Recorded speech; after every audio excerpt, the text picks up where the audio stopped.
Kakaiba talaga mga kababayan ito mga DDS vloggers. Bakit niya Mr. Maravillas? Yung isang DDS vlogger, kinasuhan ni General Nick Torre, yung chief ng CIDG, kasi nagpakalat ng fake news laban sa kanya. Si Jun Abines, kinasuhan niya ng cyber libel. Tapos may search operation yata na ginawa yung mga kapulisan para kumpiskahin yung ginamit na cellphone tapos personal computer niya sa pagpapakalat ng fake news. Biglang lumabas po sa sa kanyang page, nagrant. Manang-mana kay manang-mana kay Sara Duterte sa kakaidigong. Yung pagrarant niya, malamang na-document na naman po ni General Torre. Lalong magdidiin sa kanya. Sabi nga natin dito, yung old saying, more talk, more mistakes. Pag morto ka, lalo pag may problema ka ng kinakaharap, daldal ka pa ng daldal sa social media. Malamang sa malamang, lalong madiin. Itong si Jun Abines po, nagrant. Sabi dito sa balita, pinakalat kasi po nito na si General Torre tinakbo sa ospital. Fake news po. Tapos may mga patutsada pa na dapatan niya magpadala yung Malacanang ng bulaklak. Yung mga patutsada mga kababayan, wishing ill. Alam na ninyo kung anong ibig sabihin ng bulaklak? Nasa ospital, padala ng bulaklak. Yung sabi, nasa ospital si General Torre. Di man pala totoo. Nagreklamo mga kababayan si General Torre, siyempre, cyber libel. Ngayon, biglang nagrant. Yan po. Pag ako anya namatay, number 1 suspect si Torre. Kasi si Torre, berdugo. Si Torre, parang asong... Matindi po. Siya ang tumatrabaho sa kalaban ng bangag na administrasyon. Pag ako inamatay, pag ako naging missing, si Torre ang primary suspect. He is using the whole PNP organization to protect the bangag administration and to protect his own interest. Malamang panibagong kaso na naman yung additional evidence doon sa kasong cyber libel na final mga kababayan ni General Torre. At peligroso itong mga statement ni Jun Abines mga kababayan na isang DDS vlogger. What if mga kababayan gawin siyang sacrificial lamb para isisi kay General Torre? Pero somebody nalam na ninyo yung siguro naman yung nasa isip ko, ganun din yung nasa isip ninyo. Hindi po malayo na may magsamantala para galitin yung mga tao at isakripisyo itong si Jun Abines para ituro po si General Torre at gamitin na panira mga kababayan sa administrasyon ng ating Pangulong Bongbong Marcos. Kaya mga ganitong statement po, this is not a joke. Mga kababayan, iwan ko kung ano ang magiging aksyon nito ni General Torre.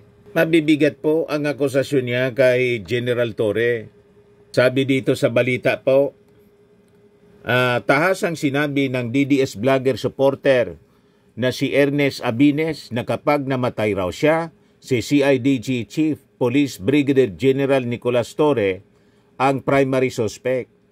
Nitong Sabado, kinumpirma ni Torre na nag-apply siya ng search warrant laban kay Abines kung saan nakuha ng autoridad ang mga cellphone at computer na ginamit umano nito sa pagpapakalat ng fake news tungkol sa kanya.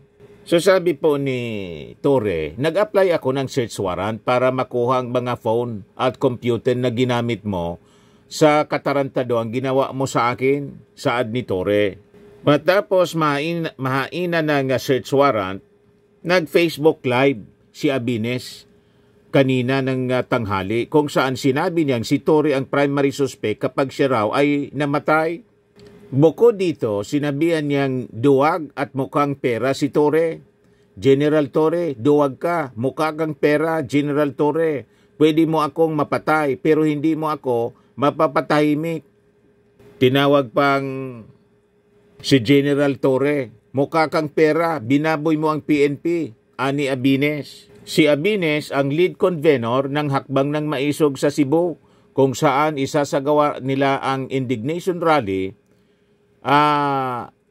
nito ring Sabado sa Mandawi City na inaasahang dadaluhan ni dating Pangulong Rodrigo Duterte. Ngayon, una nang pinatutsadahan ni General Torre si Abines. Matapos magpakalat po ng fake news itong si Abines. O ito yung fake news na pinakalat. Kaya sa kinasuhan ng cyber libel. Ayan, si General Torre. Edited siguro po ito. O ito yung sabi ni John Abines. Isinugod daw sa ospital si General Nicolas Torre. Ano kaya sakit niya? Mukhang malala. Padalan kaya siya ng bulaklak ng Malacanang? O baka KOGC? KOGC pa ang mauna mag-pray para sa kanya at magpadala ng bulaklak. Ang buhay ay parang gulong. Minsan nasa itaas, tayo minsan nasa ibaba. Kaya mas okay magpakumbaba at rumispeto sa kapwa. Di ba General Nicolas Torre? Ngayon, di man pala totoo yan. Kinasuhan mga kababayan nitong si Jun Abines. Ito yung naging post niya. After na i-raid yung kanyang bahay, sabi ni Jun Abines, "My phone and PC was seized by PNP at midnight. CIDG Chief Torre filed a cyber libel case against me and was able to secure a search warrant to get my cell phone and PC. They did not allow me to close my bank accounts, GCash, and personal accounts." Ngayon, sabi ni General Torre, ngayon niya, iiyak-iyak ka sa social media. Actions have consequences. Sa isang Facebook post, ipinaliwanag ni Torre kung bakit niya pina-search warrant si Abines. Sabi niya, actions have consequences. Pinakalat mo na na-ospital ako, nagdulot ito ng pag-alala at pagkabalisa sa pamilya at mga kaibigan ko. Ano ang naging aksyon mo? Sumandig ako sa batas. Ano ang naging aksyon ko? Sumandig ako sa batas. Naniniwala ako na mali man ang ginawa mo, ay may karapatan kang humarap sa korte at mabigyan ng due process. Saad ni Torre nitong Sabado, Pebrero 22. A lot more than what your idol gave to people more innocent than you, saad pa niya. Nag-apply ako ng search warrant para makuha ang mga phone at computer na ginamit mo sa katarantaduang ginawa mo sa akin. Sabi ni Torre, ngayon iiyak-iyak ka sa social media.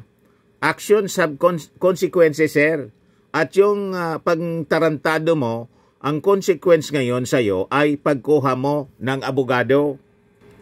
Reminder, bagong Pilipinas na po. Wala na pong patayan, pero kung salbahe ka, makukulong ka pa rin. Yan yung patutsada ni General Torre. Walang patayan. Nilinaw niya, walang patayan. Kaya nga kaso, hindi AGK. Yan ang patutsada mga kababayan ni General Torre. Pagkatapos ngayon, sabi nga dito sa amin, balubagi. Gumawa-gawa na ng kwento. Inaakusa na si General Torre na pag sinasabihan niya na pag namatay daw siya at maging missing, ang prime suspect si General Torre. Gumagawa na siya mga kababayan ng advance na kwento. What if may magsamantala? Yun ang problema dyan para isisi kay General Torre at gamitin siyang sacrificial lamb para guluhin ang ating bansa. Manggatong ng kaguluhan. Yan ang problema. O ito yung parte ng pagrarant mga kababayan ni John Abines. Kuman, naipag-isa nagtanaw, i-share sa para makita nila nga nag-live ko. Kay daghang mo kay follower sa. Ayan po siya. If they have the evidence. So ang ginawa nila, they did a search warrant. They issued a search warrant in the middle of the night before the rally, knowing I was one of the core group, para lang hindi mapagbigyan ng mga Cebuano na makapag rally. Kasi hindi niya kaya dahil hindi siya nagnakaw. Pero tingnan mo yung gobyerno natin, 4.3 trillion ubos na in 2 months. Mangiyak-iyak na po. Kung ano-ano na yung mga pinagsasabi, kaya, umiyak na talaga. Cebuano, mga bay, magpakita ta nga nagkahiusa ta. Okay ra ko. ila kong harason kadadlaw. Actually, wa ko mahadlok nga ila kong harason kadadlaw. In fact, pwede gyud ko patyon ni General Torre. General Torre, duwag ka. Mukha kang pera, General Torre. Pwede mo akong mapatay, pero hindi mo ako mapapatahimik. Demonyo ka, General Torre. Mukha kang pera. Ang mang PNP, ginawa mong binaboy mo ang PNP. Demonyo ka, General Torre. Mukha kang pera. Ang mang PNP, ginawa mong binaboy mo ang PNP. You can file all the case you can file against me. I don't care. You can go to my house. You can kill me. You can shoot my house. It's okay. Para makita ng mga Pilipino gaano kakademonyo. You can file all the case you can file against me. I don't care. You can go to my house. You can kill me. You can shoot my house. It's okay. Para makita ng mga Pilipino gaano kakademonyo. Bongbong Marcos. Wala nang utak yan si Bongbong Marcos. Tayo mga Pilipino, nag-ikot na yan sa Bacolod. Wala nang pumapansin eh. So, ang panawagan ko sa mga Cebuano, magkaisa tabay. At nihita karon diri sa Mandawi, atong ponon, atong ipakita. Peaceful lang ta, walay violence. Nag-expect ko nga kining harassment sa ako as lead convener. Kaming tanan mga maisog nga core group nga naay mga panginabuhi nga tarong ila pong harason. Pero wala mi magpatarog. Sige lang. Ang saan ako kauban, naisupina siya ba, na ako'y supina, nagbalik-balik na lang. Ang akong anak, nahadlok, dalawa na ako kaanak, kay namugos og sulod ang mga pulis. So yun mga kababayan, yung ranting niya, parang si Sara Duterte. At sabi nga natin, ang mga ganitong ranting, malamang sa malamang i-preserve uli ito, i-preserve ni General Torre at gamitin laban sa kanya sa husgado. Pero malabo yung ipapatay siya. Walang ganun pong walang ganung policy.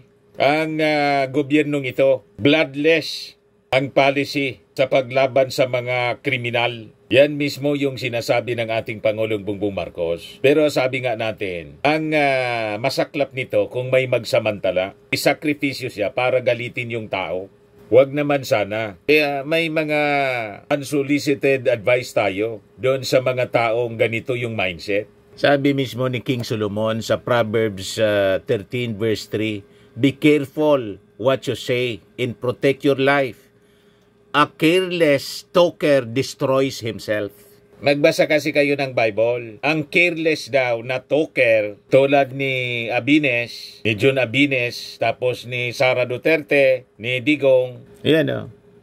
A careless talker destroys himself. Kaya dapat maingat tayo po sa ating mga pananalita. O ngayon, dumaldal ng dumaldal si Abines. Palibasa ang kanyang hinahangaan si Sara Duterte, si Digong, na dahil sa kakadaldal nila, patong-patong na kaso ang kanilang kinakaharap. Malamang sa malamang, yun din ang abutin po ni John Abines. At ang masaklap, kung may mag-intensyon na ibang partido, wag naman sana. Never tayo na nag-wish ng masama sa ating kapwa. Kahit itong mga taong ito, mga kababayan, ay magkaiba tayo ng sinusupport na mga leader. Magkaiba ang ating mga paniwala. Pero never tayo na nag-wish ng masama sa ating kapwa. Tama po? O ngayon, kung may mangyari sa kanya, wala man pong ibang sisisihin kung may mangyaring masama sa kanya. Kasi nga po, sabi ni King Solomon, "Be careful what you say and protect your life. Careless talker destroys himself." Tama si General Torre. Sabi ni General Torre, reminder, bagong Pilipinas na po, wala na pong patayan. Pero kung salbahe ka, makukulong ka pa rin. Sabi ni General Torre, ngayon, iiyak-iyak ka sa social media. Actions have consequences. Yung mga gawain ninyong masama, may consequences siya. Yung tanda-tanda na ninyo. Hindi ninyo alam na ang paggawa ng masama ay may katapat na na kaparusahan. Ang gusto kasi ninyo, gumawa kayo ng masama sa kapwa, pananalbahi, akusa kayo ng kung ano-ano, wala man kayong mga ebidensya. Tawag kayo ng tawag sa ating Pangulong Bongbong na bangag, negative po sa pinagbabawal na gamot yung ating Pangulo. Si Vic Rodriguez mismo yung nagsabi nung abogado pa siya ng ating Pangulo, nung kandidato pa lang yung ating Pangulo. Pinatunayan ni Vic Rodriguez. Gusto ninyong marinig muli? Yan sabi ni Vic Rodriguez, pakinggan po ninyo. Kaya malamang doble-dobling kasong cyber libel ang harapin po ninyo, Jun Abines. Yan Kung ano po yung isinabmit namin sa PIDEA, kung ano yung aking ibinigay sa NBI, kung ano yung aming ibinigay sa opisina, sa tanggapan ng punong hepe ng Philippine National Police, yung drug result ni Bongbong Marcos, yan na lang ho ang aming paninindigan. Okay, hirit ako ng isa pa tungkol dyan sa issue na yan, Atty. Vic. Kung bigla daw magkaroon, although hindi naman to sinasabi ng COMELEC na dapat mangyari dahil wala talaga to sa batas, random at surprise, ay willing daw po ba ang inyong principal na sumailalim? These are all speculation meant to debase or binabanata nila yung naging resulta nung drug test ni Bongbong Marcos. The drug test, the standard is there. Yun ang sinunod namin. In fact, si Bongbong Marcos ang kauna-unahang nag-drug testing. Hindi naman namin alam na aabot sa puntong ganito magiging issue pala dahil nga nagpa-renew siya nung kanyang permit to carry firearm outside of residence. Okay. So as early as November 10, meron nang isinagawang test ang PNP Crime Laboratory. Sinigundahan na lang namin ito nung si Bongbong Marcos ay nagpa-test ulit noong isang araw dahil nga para maging inclusive na hindi lamang ipakita na negative siya sa shabu, hindi lamang negative sa marijuana, kundi pati dito sa mainit na pinag-uusapan na cocaine. So lahat yan, yung tatlong illegal substance na yan, prohibited substance na yan, ay nag-negative ang resulta ni Bongbong Marcos. Para sa amin, nagawa na namin. Nalinaw po, yung mga sinasabi niyo sa mga maisugralis ninyo, baseless po. Yan, nalalagay kayo sa problema, cyber libel. Ngayon iyak-iyak ka, sabi ni General Torre. You see?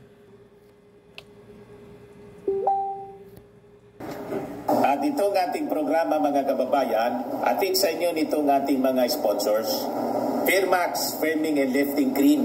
Pinapay po sa mga pulses in affected area. Mainam po ito sa mga pains at paninigas ng mga kaso-kasuan. Ito sa mukha naman yung application, anti-aging, Automax po siya. Ito ay Glow 60 mga kababayan. Whitening po siya. Made in South Korea. Ito naman po, Ningxia Red Mix Fruit Drink. Gawa po siya sa goji berry. May anti-cancer properties po siya. At sa mga naghanap po ng malinis and spacious fitness gym, pumunta lang po kayo sa aming Colossal Fitness Gym. May Grab car rental din po kami. At bills payment po sa aming office. At saka sa mga mahilig po sa mga imported bags, manood po kayo sa live selling ni Madam Eileen Rosales sa kanyang Eileen Closet po. Pati mga shoes, ito yung kanya po. Ito yung kanyang page. Kita ninyo, napakagandang mga online selling po siya. Si Madam Eileen Rosales. At cellphone number niya po, 773-798-7816.